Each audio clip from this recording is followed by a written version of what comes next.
Welcome to today's Business Report. I'm Denise Williams, here to bring you the stories shaping the financial world and guiding your journey to smarter business decisions. Let's dive into the top headlines. The Development Bank of Jamaica has introduced the Agricultural Sector Financial Literacy and Inclusion Capacity Building Program last week.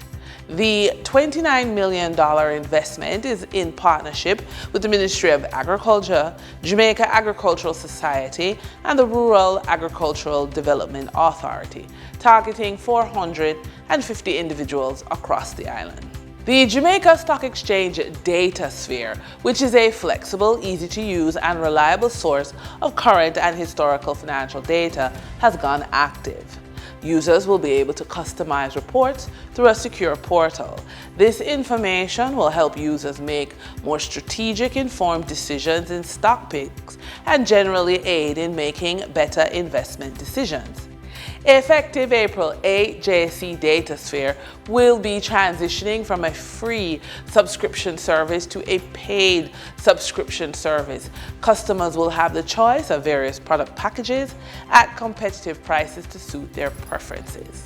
Senator Norman Grant, Chairman of the Jamaica Coffee Exporters Association and Chief Executive Officer and Managing Director of Mavis Bank Coffee Factory, shares his views on the impact of the current tariff war on the Jamaican coffee industry.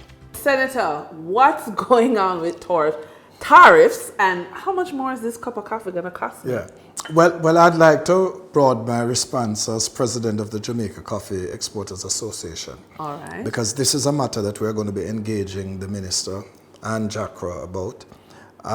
As I said, we export somewhere in the region of 28 million US dollars of coffee to the globe. 70% of this is to Japan, 20% to the USA, and 10% to the rest of the world.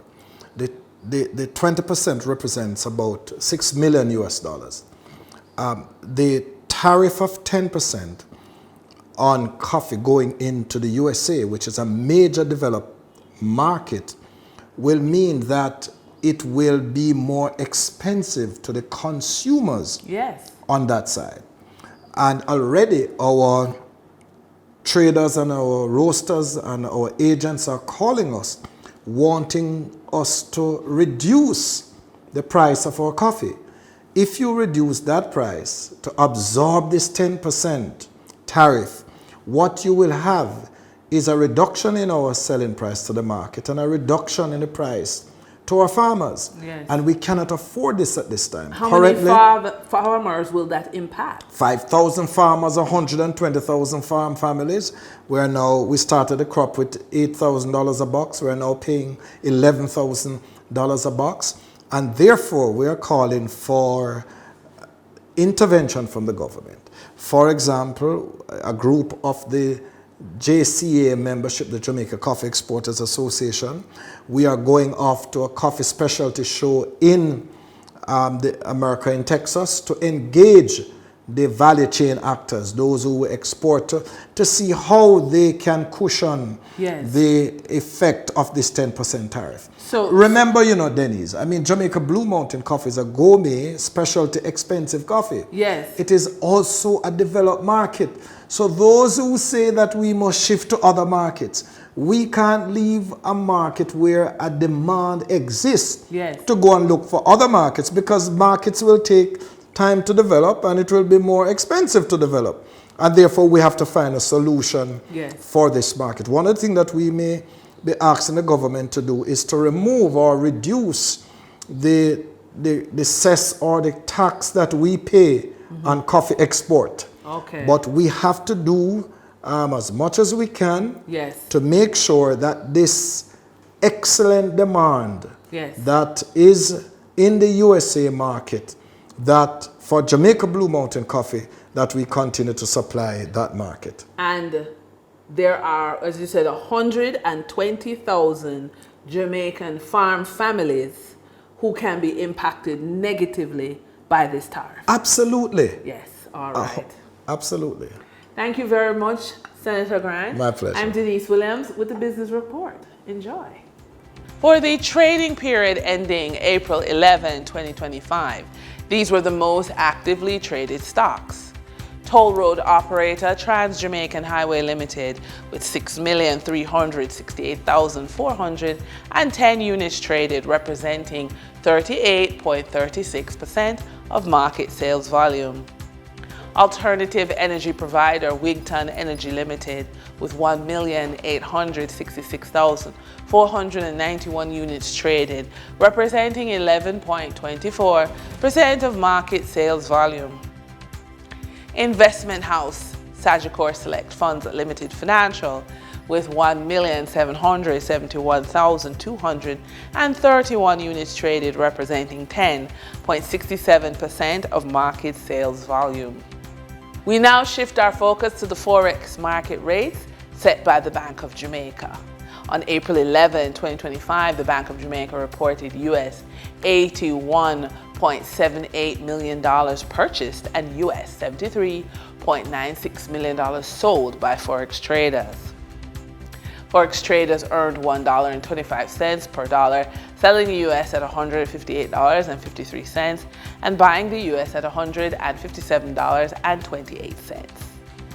The Canadian dollar netted Forex traders 81 cents per transaction, with selling at $113.55 and buying at $112.74. The British pound yielded Forex traders $7.84 in profits, with selling at $207.94 and buying at $200.10. For the credit report tip of the day, if buying real estate is part of your wealth plan, your credit score is one of your greatest financial tools. In a market where prices are rising and competition is tight, the ability to access favorable mortgage rates can mean the difference between a profitable investment and a missed opportunity. And it all begins with improving your credit score step by step. Here are a few suggestions. Pull the credit reports from all the bureaus. Know where you stand and identify any errors that may be lowering your credit score. And dispute errors quickly and thoroughly. Even one incorrect late payment or account can drag down your score by 50 or more points. Now, if you're a professional woman who's over the age of 45 and on a path to financial recovery and eventually financial resilience, chances are you've given a lot over the years to your family, to your spouse, to your career, to friends, and often to your own detriment. The silent cost of people pleasing shows up in your depleted retirement accounts, reduced savings, and delayed investments. But here's the truth, it's not too late. You don't need to start over. You need to start smarter. Here are some ideas. First, acknowledge the financial fallout of people pleasing. Write down what it has cost you emotionally and financially. Awareness is the first step to power. Then forgive yourself.